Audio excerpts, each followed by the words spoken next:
Hello. Hello po sa inyong mga kababayan. Magandang hapon po. Magandang umaga. Magandang gabi. Nasaan man kayo sa mundo. Assalamualaikum sa mga kababayan natin, mga Muslim brothers and sisters natin. Hello po sa inyong lahat. And ako po ngayon ay naglalakad dito sa The Hague. Ako po ay patungo sa Duterte Street. Kung hindi nyo po alam mga kababayan, since Monday po of this week, wala pong bisita or wala pong dalaw galing sa pamilya ang ating dating Pangulong Rodrigo Roa Duterte. Opo. Wait muna, before ako magsalita pala baka, para hindi tayo paulit-ulit para marinig naman ng mga kababayan natin, no? Hello po sa inyong lahat. Paki-share po ng live. Magtsikahan po tayo, mag-usap po tayo ng masinsinan tungkol sa mga nangyayari sa bansa natin. Mga kababayan, nandito po ako ngayon sa labas mismo ng detention facility kung saan nandoon si dating Pangulong Rodrigo Roa Duterte. Tatay Digong, nandito lang kami mga kababayan na sumusuporta sa pamilya mo hanggang sa dulo. PRRD, mabuhay ka. Mabuhay ang pamilya mong Duterte, ang lahat na nagawa mo para sa bayan. Pasensya na po yung buhok ko guys kasi mahangin kasi dito ngayon pero that's irrelevant already. Mga kababayan, ngayong araw po na ito, marami po talaga ang nangyari. Kami pong nangyari ngayon mga kababayan. Talagang sa sobrang dami, kailangan po natin talagang pag-usapan. Okay, magsimula po muna tayo sa reality na simula po Lunes of this week until the end of the confirmation of charges hearing of this month. Ang bisita po ni dating Pangulong Rodrigo Roa Duterte ay kanyang lawyers, specifically to go over their preparation doon sa confirmation of charges hearing set po ng February 23 to 27th of 2026. So ngayon po, kung nalaman niyo po in relation to that, the former president has already expressed through his counsel in an interview doon sa mga mainstream media. Sorry na po guys yung buhok ko guys. Ang hangin kasi guys. Doon sa mainstream media na si PRRD will not be appearing before the confirmation of charges hearing doon sa court via video conference.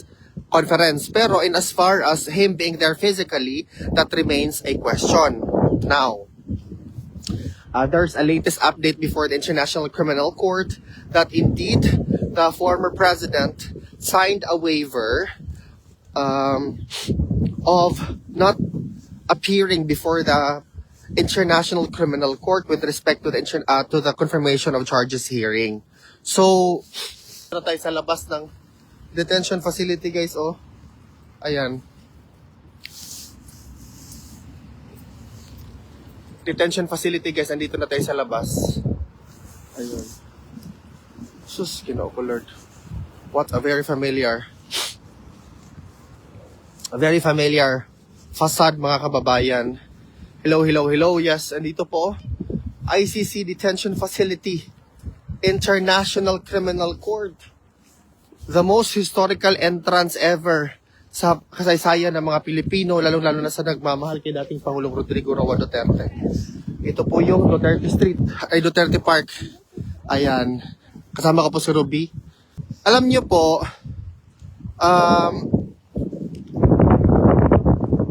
sa confirmation of charges hearing, the defense team of the former president will be challenging the evidences presented by the prosecution with respect to the confirmation of charges hearing.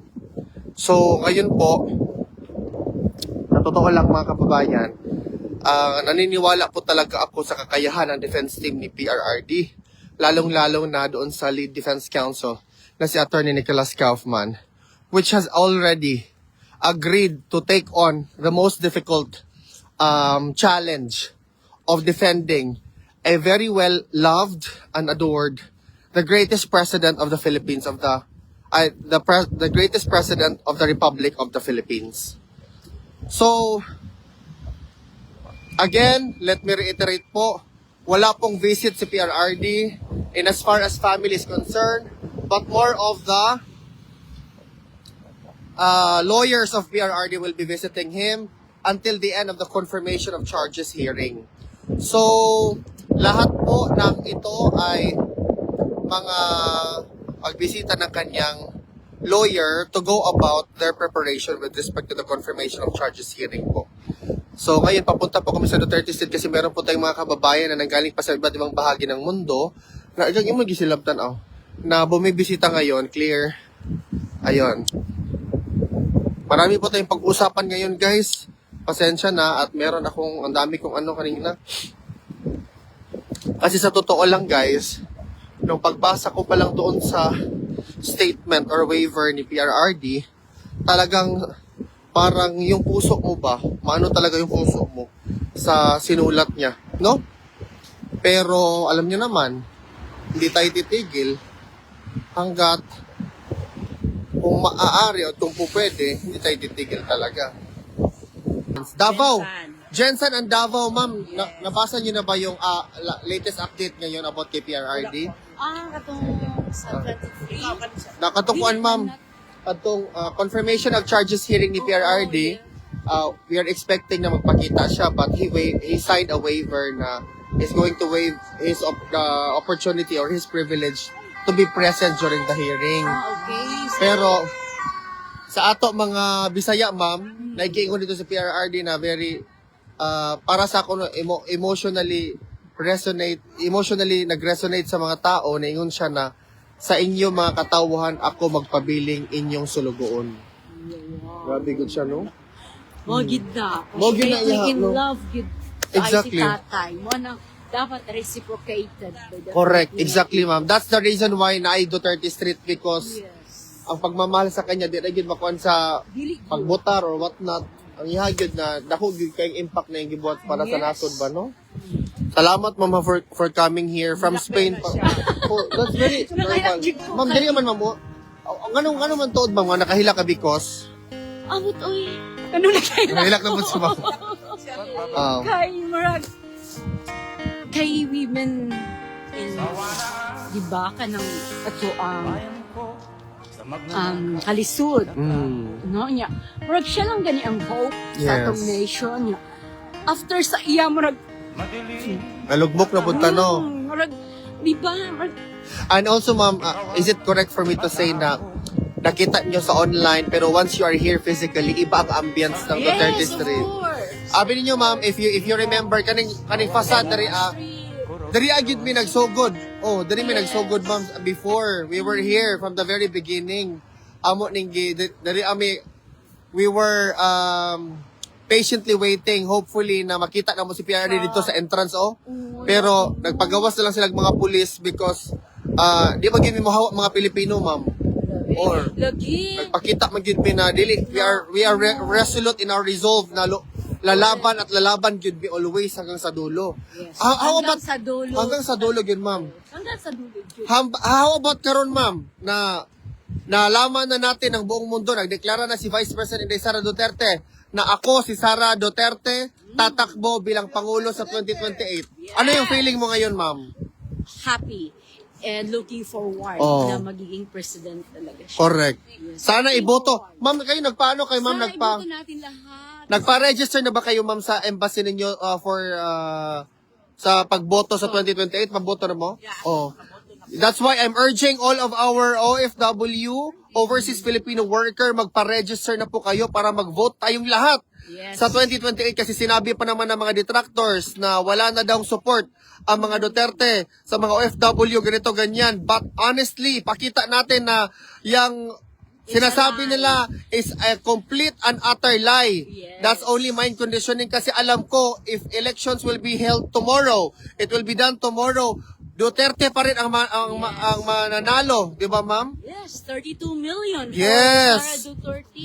Correct. Sabihin na mawawala yan. Correct, exactly. Mag-increase pa yan. Exactly, ma'am. That's true. That's very true.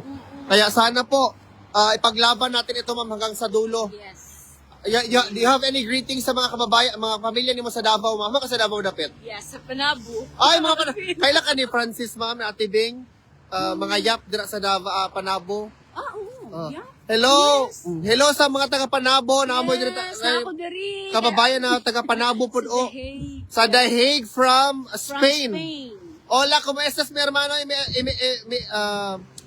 Los hermanas en España, gracias sa inyong lahat sa panonood. Muchas gracias. Muchas gracias. Alvin. It's my honor and a great privilege, ma'am, that nabigyan ako ng opportunity na gawin to para sa bayan. Not easy. Ipaglaban, kasi naniniwala ako, ma'am, na kung ipaglaban natin ang mga Duterte, ipinaglalaban din natin ang Pilipinas.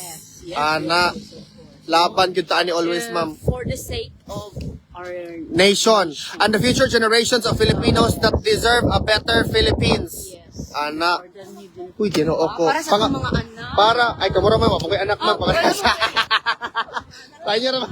Tayo mga anak o apo. Oh, laban.